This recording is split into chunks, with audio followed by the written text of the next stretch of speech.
తాసుబాము పగబడితే మనిషిని కాటేసేదాకా వదిలిపెట్టదంటారు. కానీ బంధువులు పగబడితే కుటుంబాన్ని అంతం చేసేదాకా వదిలిపెట్టరు. అంత భయంకరంగా ఉంటుంది దాయాదుల పగ, బంధువుల పగ. కానీ ఒకసారి గొడవ జరిగి ఒకసారి విభేదాలు వచ్చిన తర్వాత వాళ్ళు అది ఎలా పగపడతారంటే చాలా సంవత్సరాలు వెయిట్ చేస్తారు. ఎప్పుడు దొరుకుతారు. మన మీద దాచుకున్న పగని పాము తొందరగానే బయటపడింది, కానీ వీళ్ళు అట్ట కాదు, చాలా సంవత్సరాలు వెయిట్ చేస్తారు. వెయిట్ చేసి దొరికాడు రా ఇప్పటికని చెప్పి అందరూ ఒక టీం వైపు ప్లాన్ చేస్తారు.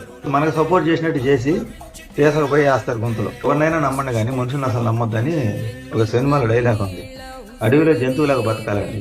ఎందుకంటే వాళ్ళకి మనం ఏం చేయాల్సిన అవసరంలా, మనం వాళ్ళకన్నా ఏదో టైంలో గొప్పగా బతుకుంటే వాళ్ళు పతనం అయ్యేదాకా వాళ్ళు వెంటాడుతూనే ఉంటారు. వాళ్ళు ఇప్పుడు ఎంత స్థాయిలో ఉన్నా కానీ మన మీద పగ అంటే ఇంక వాళ్ళ కళ్ళ ముందు మనం ఉండకూడదు. పూర్తిగా పతనం అయిపోయి అడుక్కునే స్థితికి రావాలి. సరే, ఆ స్థితికి వచ్చి అయ్యా అమ్మన్నా ఊరుకుంటారా? పొడుస్తారు. ఎవరికైనా ఇదే గుర్తు పెట్టుకోండి. ఒకసారి గొడవలు వచ్చి ఎదురేకమైపోయిన తర్వాత మంచిగా నటిస్తూ మన దగ్గరికి వస్తారు. కానీ నమ్మారా, మీకు పంగనామాలు పెట్టి పంపించేస్తారు. ఇది నా అనుభవం. నేను వాళ్ళతో కలవాలనుకుంటే కలవండేమో కానీ నమ్మద్దు. నమ్మిదిరా సిద్ధ మునిగిదిరా అన్నట్టుగా ఇది పరిస్థితి. పరాయాడి కన్నా సానుభూతి కలిగింది, కానీ అయినోడు మటుకు సస్తున్నప్పుడు మంచిలు కూడా పెరిగింది. కోపం వస్తేమో ఇది వాస్తవం.